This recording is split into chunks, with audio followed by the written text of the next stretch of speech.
Our friends on the other side of the aisle love to cherry pick the facts about how this meeting is taking place in the dark of night. They've done it for several committee markups thus far. Never mind the fact that the only reason the hearings went as long as they did was because Democrats engaged in the legislative process, which is their right. But here's the thing, they can't have their cake and eat it too. They cannot complain about reporting legislation in the dark of night when the only reason it went so late was because of their own actions. What the hell are Republicans so afraid of? What the hell are you so scared of that you guys are holding this hearing at 1 o'clock in the morning? It's a simple question that speaks to the heart of what's going on here, and one that I'm going to keep on asking. If Republicans are so proud of what is in this bill, then why are you trying to ram it through in the dead of night? If you guys are so proud to kick 14 million people off Medicaid, if you guys are so proud to rip food assistance out of the refrigerators of moms and dads and their kids, if you guys are so proud of shutting down rural hospitals and hurting our farmers, if you guys really think these are such great, awesome, beautiful things to do, like Trump keeps saying, then why not hold this hearing at 1 p.m. and not 1 a.m.? Why not debate this bill in prime time when most of the American people can watch? It's 1 o'clock in the morning. I think it's prime time in Guam. And I think it's crystal clear. It's crystal clear to everyone what this is all about. Today, the Rules Committee is convening to consider H.R. 1, the One Big Beautiful Act. Before we discuss the legislation that's before us, I want to respond to a letter I received yesterday from the Democratic leader and the ranking member of the committee. The letter calls the decision to hold a hearing at 1 a.m., quote, unprecedented, end quote. However, let's look at the record.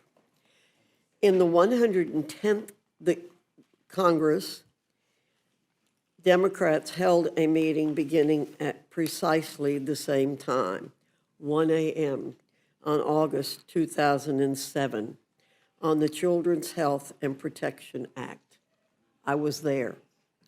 When this was discussed on the floor yesterday, Mr. McGovern responded that this was decades ago. However, we've looked back and observed that you did indeed convene a hearing at 1:30 a.m. only a short time ago in 2022.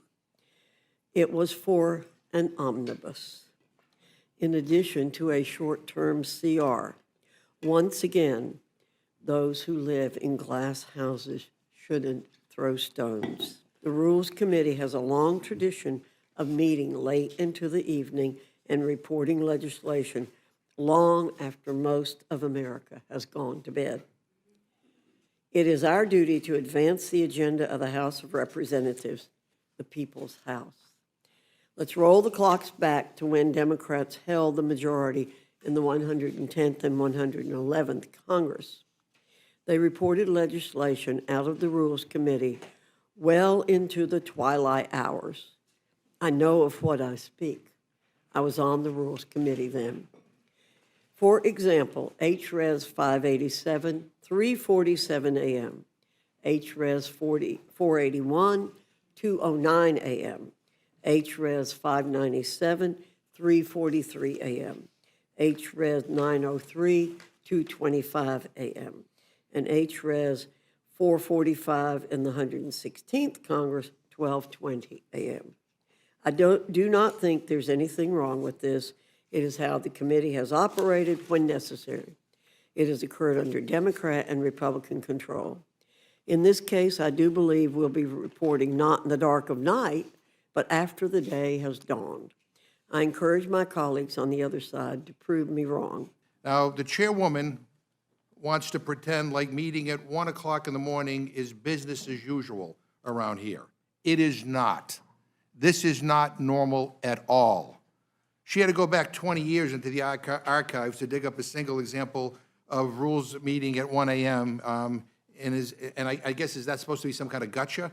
I'm actually glad she went back 2 decades to bring it up, because in 2007, Democrats convened the Rules Committee at 1 a.m. to protect people's health care. You guys have us meeting at 1 a.m. to rip it away. Now look at the record. George W. Bush was president, and the Children's Health Insurance Program was about to expire. That's an actual emergency, not a fake emergency like this. He vetoed not one, but two of the bills that we sent him because he didn't want to cover those additional kids. So you guys caught us doing what exactly? Trying to protect coverage for uninsured kids. Great, we're proud of that.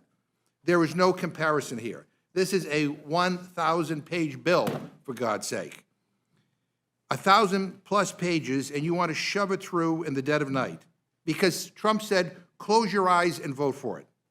You're using emergency procedures to jam this through Congress to meet an artificial deadline that you created yourselves because the billionaires just couldn't wait for their tax cut. It's astonishing, really. It takes my breath away. It's just over 100 days, and you guys have gone from promising to lower costs to ripping away people's health care. Now, of course, you don't want anyone to know what you're doing here. It's because you know that this bill betrays the people who voted for you. You have the most ineffective Congress in a century. You've passed almost no legislation into law. And this is how you want to roll out your big centerpiece legislation at 1 o'clock in the morning. This isn't just incompetence, it's much more nefarious than that. You are intentionally hiding what you are doing. What an insult to the people of this country. What disdain you guys must have for the people who voted for you. You know, people are so tired of getting screwed over by a system that doesn't work for them. America is fed up with this BS, and people want change. And I don't blame them. I'm fed up too. They want us to make things better for regular people. And what your big, ugly bill does is the exact opposite. You guys and Trump are perpetuating the exact broken system that people hate. You're rigging things for the rich and powerful. More tax breaks for billionaires while regular people get screwed. More giveaways for those at the top while moms and dads struggle to get by. More loopholes into the tax code for Wall Street CEOs and bankers while working families fall further and further behind. That's the Republican agenda. That's what you guys think is big and beautiful. Greed, corruption, and tax breaks for billionaires.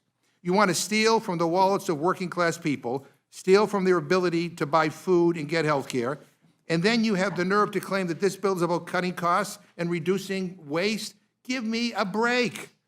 This bill raises the debt limit by $4 trillion. $4 trillion with a T. Even your own members, budget hawks in the House and Senate, weren't happy with the latest version of this bill because they know it will blow up our deficit. And the true cost is likely trillions of dollars higher, a cost shouldered by the American taxpayer. So you want to cut taxes for the rich and pay for it by exploding the debt and stealing from the American people. Stealing from people with the least so you guys can give more to those with the most. And I just find that fundamentally wrong, fundamentally cruel, totally out of touch, and totally and fundamentally immoral. Now let me walk through what your bill does, since you guys are so eager to sweep it under the rug. First, you are making the biggest cuts to Medicaid in American history. As a result of this bill, nearly 14 million Americans will lose their health care, and millions more will pay higher premiums, co-pays, and deductibles. That's just a fact. Hospitals will close, nursing homes will shut down, and people will die. And not a single one of the proposals in your bill is about making Medicaid work better. Not one. Your bill doesn't save Medicaid. Your bill destroys Medicaid. We can and we should make Medicaid work better. Absolutely. Instead, your bill creates more red tape, more hurdles, and kicks struggling people off their health insurance. Now, who asked for this garbage? I mean, more red tape? Oh, boy. When I talk to people back home, that's exactly what they want with their health care. More red tape. I mean, come on. And then, if that's not bad enough, you are making the biggest cut to food assistance in American history. According to the nonpartisan Congressional Budget Office, at least 5 million Americans will lose food assistance under your plan. 5 million more hungry Americans because of this bill. And that's probably a lowball estimate, by the way. You're slashing benefits from children, from seniors living on fixed incomes, from veterans who served this country and now rely on food assistance just to get by. And why? And why? So that the top 0.1%, people making over $3.5 million a year, can pocket $314,000 a year in new tax giveaways. I mean, you are literally taking food off kids' plates to buy Elon Musk another yacht. I guess he's getting a good return on his campaign donations, but I just find this whole thing disgusting. And look, at the end of the day, this is simple. It is simple. It's about whose side you're on. You guys wrote this bill for the top 0.1%. You wrote it for the billion-dollar corporations who offshore jobs and dodge taxes. You wrote it for the big oil and big pharma CEOs who rip people off. You wrote it for the rich and famous, for the people who never, ever have to worry about where their next meal is coming from or how to take care of their elderly parents. So you guys picked a side, okay? You picked the billionaires. I get it. You want to betray the people who voted for you. You want to sell them out because Trump told you to. But guess what? Democrats are picking a side too. And we are siding with the vast, vast, vast majority of Americans who you are going to screw over with this bill. We are siding with the 14 million parents and grandparents who are going to get kicked off health care if this monstrosity passes. We're siding with struggling families who are already having a hard time buying groceries, and the farmers whose incomes will drop because you're gutting the nutrition programs that create demand for the food that they grow, and the rural grocery stores that they support, and the nurses who will lose their jobs when you start closing down rural hospitals. That's who we're siding with, and that's who we choose to fight for. Now, I've seen a lot in my time in Congress. I've seen my fair share of bad bills, but this takes the cake. This is not policy. This is theft. It is a direct transfer of wealth from the working and middle class to the ultra-wealthy, and it's being done on purpose and under the cover of night. Republicans have had every opportunity to make life better for the American people. You guys have a unified Republican government. You have the House. You have the Senate. You have the White House. You could have invested in housing, in child care, in clean energy, in community health. You could have closed tax loopholes and make sure that billionaires pay what they owe. Instead, you chose to side with those at the top. You chose to line the pockets of your rich donors, and the health and security of regular people be damned. This is not a governing philosophy. It is a scam. It is a scam. A scam. And I wasn't sent here to vote for trash like this. For the life of me, I cannot understand why you were doing this. Why the hell did you choose a career of public service just to do this? Just to rip away the health care and food assistance and security of working and middle-class Americans? Is that really what you came here to do? I don't understand this. I don't understand the cruelty. And let me say this to every Republican member who votes for this. You own it. You own it. You own every hospital that closes, every child that goes to bed hungry, every senior who loses care, and every American family forced to choose between groceries and rent, between their heating bill and their child care, between their kid's birthday party and their parents' long-term care. So you guys can force us to debate this bill in the dead of night. You can do it while the country sleeps.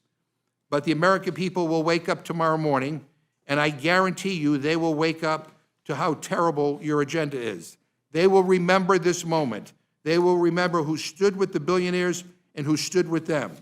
We will make sure they remember, and I'll be damned if we let this pass quietly. I'm going to fight like hell, and I know I won't be alone. This is a farce, an outrageous insult to the people of this country to bring up a 1,000-page bill at 1 o'clock in the morning, a bill that's still being written, by the way, by Republicans as we speak, in a back room somewhere, for God's sake. And then to try to jam it through Congress in the middle of the night when nobody is watching is just unbelievably cynical. This is why people hate Washington. So if you guys think this ugly bill is so damn beautiful, like Trump keeps saying, you should have the courage to debate it in prime time. Madam Chair, we should reconvene at a reasonable hour and debate your bill in full view of the American people, not in the middle of the night like cowards. And for that reason, I move that the Rules Committee do now adjourn. The gentleman, the question is on the motion to adjourn. All those in favor say aye. Aye. All those opposed say no. No. In the opinion of the chair, the noes have it. As for a roll call, Madam Chair. The gentleman has asked for a roll call vote. The clerk will call the roll.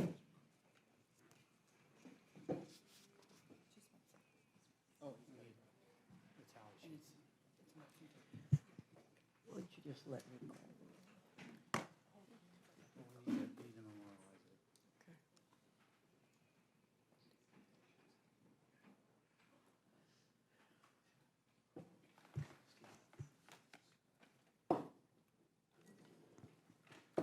Ms. Fishbach?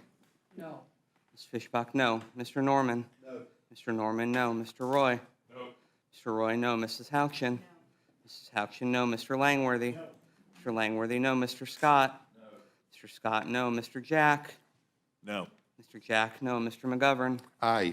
Mr. McGovern, aye. Ms. Scanlon? Aye. Ms. Scanlon, aye. Mr. Neguse? Aye. Mr. Neguse, aye. Ms. Leger-Fernandez? Ms. Leger-Fernandez, aye. Mr. Griffith? No. Mr. Griffith, no. Madam Chair? No. Madam Chair, no. Clerk will report the tally. 4 yeas, 9 nays. The noes have it. We will move on. Mr. McGovern. I think what you're talking about is not what we're talking about here today.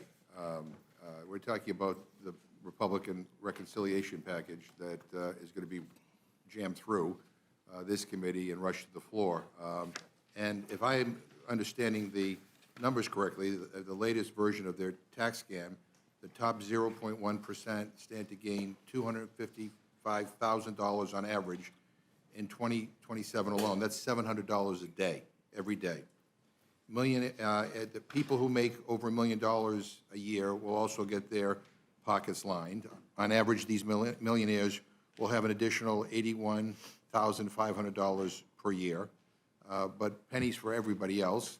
For those earning less than $50,000 per year, the average benefit is $265. That's less than $1 per day, and that's laughable when you begin to look at the gaps that are going to be created by these cuts in other programs. But, Mr. Boyle, I have a letter here that you received along with the Democratic leader, Hakeem Jeffries, from the director of the Congressional Budget Office. And I'm looking at this chart here about who benefits from this bill. It doesn't seem to match what Chairwoman Fox and Mr. Arrington are just talking about right now. You want to comment on this? What that chart shows, and by the way, that's not my chart. Yeah, I know. That's not your chart. CBO's. That is the official scorekeeper's chart, the nonpartisan Congressional Budget Office. And if you can show that chart again, what it shows is the poor get poorer while the rich get richer. And so let me quote again from the CBO, specifically their numbers. For people in the bottom 10%, they will experience a 4% loss of household wealth. Meanwhile, for people in the top 10%, they will see their household resources increase by 2%. It is as simple as that. And I ask unanimous consent that this be entered into the record, Madam Chair. Without objection. My view on legislation is that if you believe in the legislation, you ought to vote for it. If you don't believe in it, you ought to vote against it. So I would say to my friend Chairman Arrington, if you believe the stuff that's contained in this reconciliation bill, if you think these priorities are the right priorities, and if these represent your values, then by all means, vote for it. I'll disagree with you. I mean, I could spend all day here, because I'm also on the Agriculture Committee, and we had a lengthy hearing on the impact of the nutrition cuts on average people and on states, too. There's an unfunded mandate here as well, and it's going to be significant. But if this bill represents your values, I'll just say for the record, it doesn't represent my values. And so, you know, we're just going to have to agree to disagree. But, you know, let me ask you a question, though, Chairman Arrington. I mean, this is the Rules Committee print of what we're talking about. Is this Rules Committee print in front of us, is this the final version of the bill, or a change is going to be made? Sir, it's the final version of the bill until the manager's amendment is completed, and then we'll know what those definitive changes are. So are negotiations still ongoing? And if so, with whom? Where are they, and in what room? Shouldn't you be in that room instead of being here right now because you're the budget chair? I mean, during the markup, during the budget markup on Sunday night, you said that you weren't aware of any changes being made, and then my colleague on the Rules Committee, Mr. Norman, on this committee, followed up saying he was happy with the direction, with the changes that were being made. So which is it? So changes are going to be made? Well, I'd say there have been a lot of conversations and discussion and healthy debate within the conference. But as far as I'm concerned, my job was first to make sure that the budget targets were achieved, and they were. So we had a balanced budget reconciliation bill. That was our job to affirm that in the Budget Committee. As to what changes, I don't know of any definitive changes until I see it on paper. Lots of things change, as you know, Right, yeah, in this process. But in the Budget Committee markup, you said that we would have an official score from the nonpartisan budget experts at CBO before we vote on this bill. And when will we get that score? I believe we will still have a score on the final bill. So you think we'll get the score before we vote on it? That's my expectation. And if we don't, would you recommend that we hold off until we get the I think score? we got a lot of the bill scored at this point. My expectation is that they'll have the bill scored. Yeah, but with the changes, yeah, I mean, one of the things about CBO is it talks not only just about the, you know, the impacts on the deficit and the debt, but also on like how many people will lose health care benefits or, you know, and other benefits. So, you know, any change will impact our constituents differently.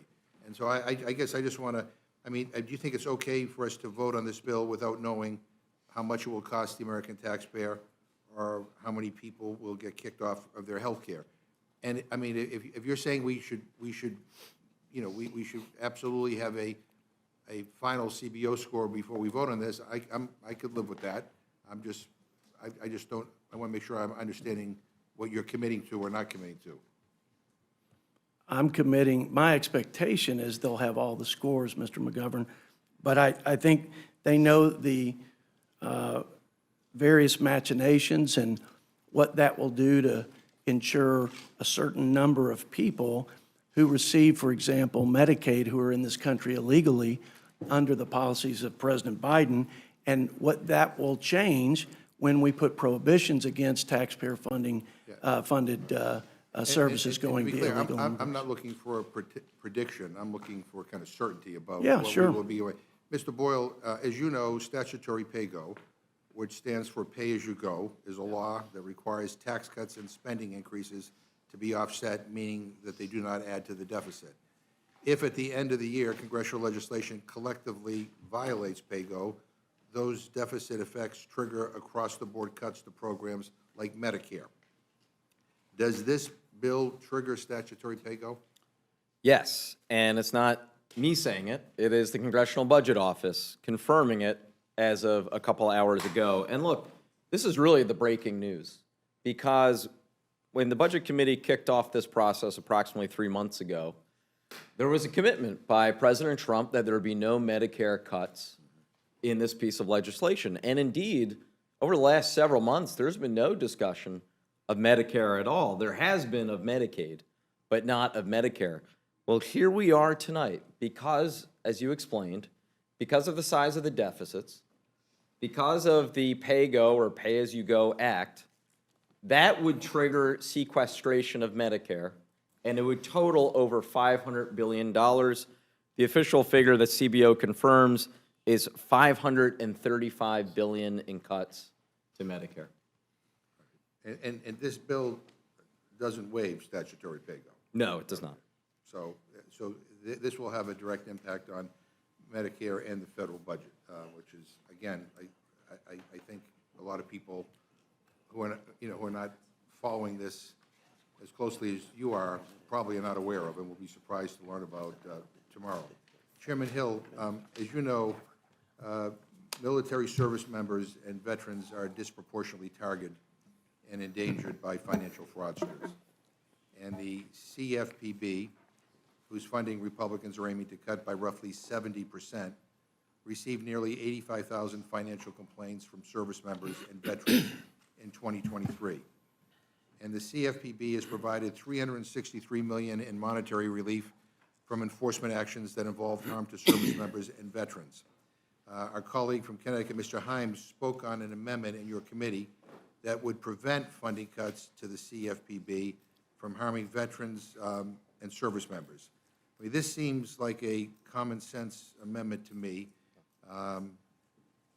yet not a single Republican spoke in favor of it. No one on your side even spoke up to explain why they were in favor of not moving this amendment forward, which, again, I think threatens the financial safety of our service members and our veterans. So at the end of the day, I mean, this amendment was voted down.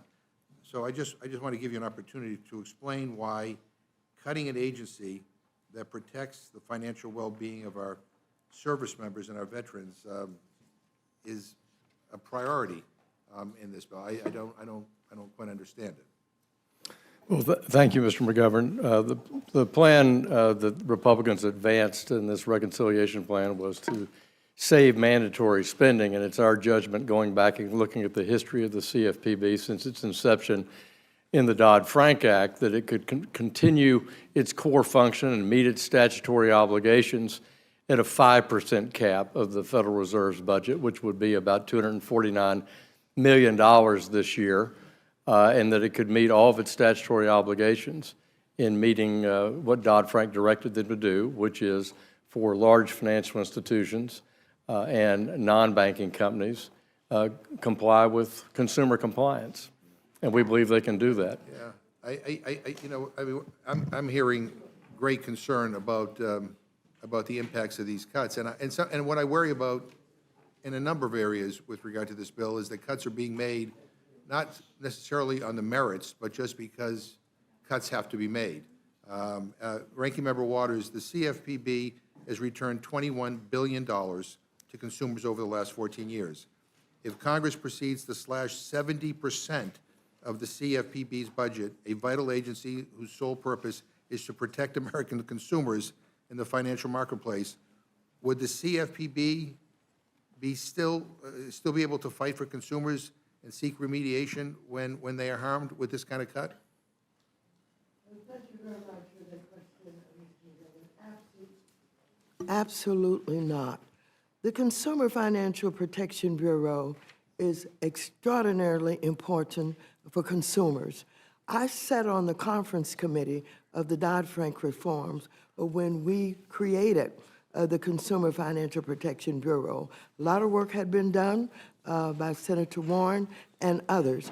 But I want you to know, prior to the Consumer Financial Protection Bureau, the consumers really had nowhere to turn.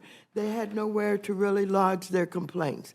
And this is very important because now, with the Consumer Financial Protection Bureau and the excellent work that has been done, they've been able to return $21 billion over 14 years to our consumers. I want you to know that our consumers, the victims, are mostly the least of these. These are people in poor communities, and not only in inner city, but in rural communities. They are the victims of everybody with a kind of a broad scheme that see them as vulnerable and target them. I want you to know, without the Consumer Financial Protection Bureau, we would not have been able to deal with the big fines that we had to do some of the largest banks in this country that were literally, in many ways, had less risk management that they should have, and all kind of errors and mistakes and fraud was taking place. And so this proposed cut of 70% literally would kill the Consumer Financial Protection Bureau. And I want you to know that even, and I'm recalling, when Mick Mulvaney was acting director of the Consumer Financial Protection Bureau, he basically said, I'm bound to execute the law as written. When he first went in, he did not request any money. And then in one quarter, he and I think one other, Kathy Cramager, when she was there, requested almost the maximum amount in one quarter of $249 million. So this is extraordinarily important.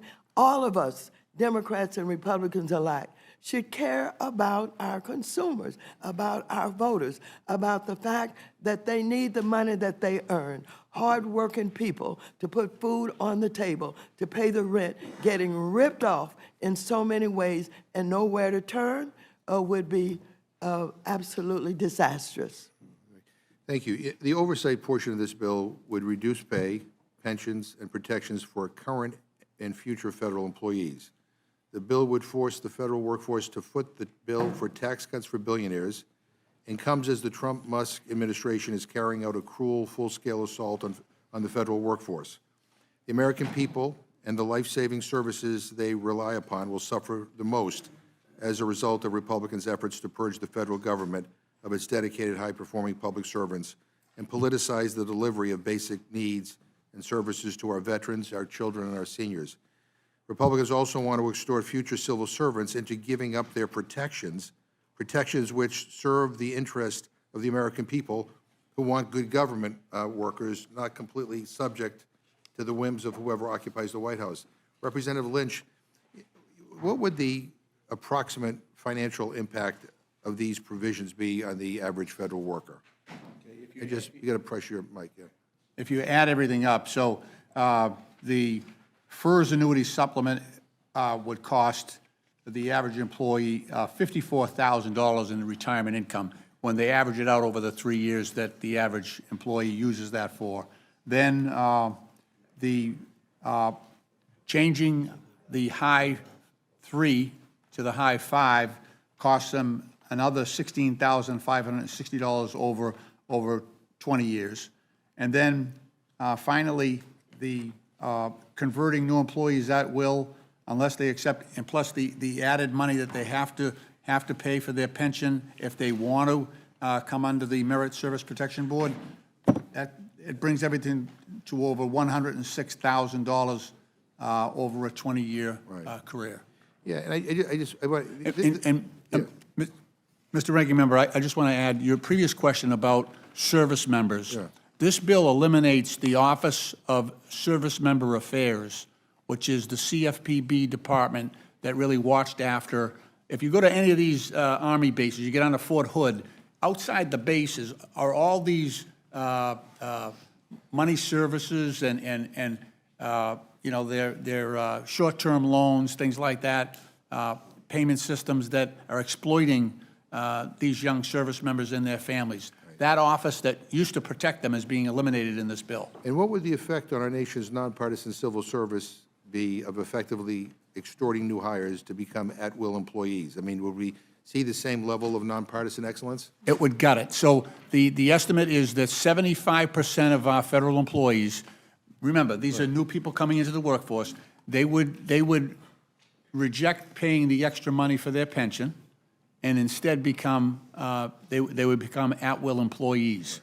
So because they have no pension at the end, they're probably going to be relying on, you know, public assistance instead of being allowed to build a pension for themselves during their working lives. And Chairman Comer, is it correct that under this legislation, your pension contributions don't increase, but a newly hired VA nurse or Department of Defense education activity teacher who wants workplace protections from political purgers would pay 5% more of their salary towards their pension than they would under the current law? Well, they would have a choice. They would have a choice The answer is yes, right? they would have a choice to be an at-will employee and make more money, or be a traditional Yeah. government employee, Yeah. like what you all There's something prefer. that to me is inherently wrong about all of this. I mean, we should want a federal civil service that represents the best of the best. I disagree. I think that, You may disagree with that, that's fine. no, I but don't do- disagree with that. I think it's okay to give people a choice. Right. Give federal employees a choice. They can make decisions. The government doesn't have to make every decision for everybody, including all the government employees. Government employees can have a choice here. Right, but the incentives here are backwards, which that's the point I'm trying to make, is that I think there's an attempt by this administration, and you may agree with it, to basically politicize our federal workforce, to make everybody just say whatever the administration wants, and that's it. And I think this is about incentivizing that.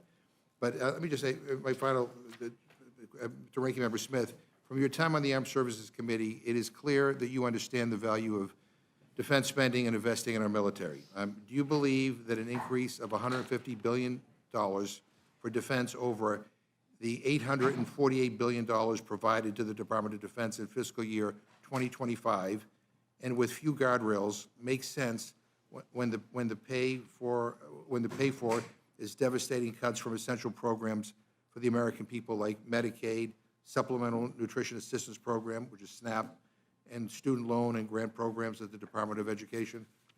I do not, and that's why I voted against it in committee and opposed this. I mean, adding $150 billion to defense is debatable in and of itself, but where it's coming from, as I think a number of people have articulated, it's coming from all these other programs. It's also coming from just borrowing the money. And I will also say we do not yet have a national security plan from the Trump administration. We've heard that they want to cut 8% from certain aspects of it. We haven't seen what that is, so we don't know what the plan is for this $150 billion. It is spread out over 4 years, by the way, not all in the first year. And let me just add my final point here. I mean, many have expressed concerns with how Secretary Hegseth has managed the Pentagon, prioritizing loyalty over competence, decimating the military and civilian workforce, and undermining the effectiveness of the Department of Defense. Given that chaos, is now an appropriate time to gift the Department of Defense an additional $150 billion on top of the $858 billion that they already received in FY 2025?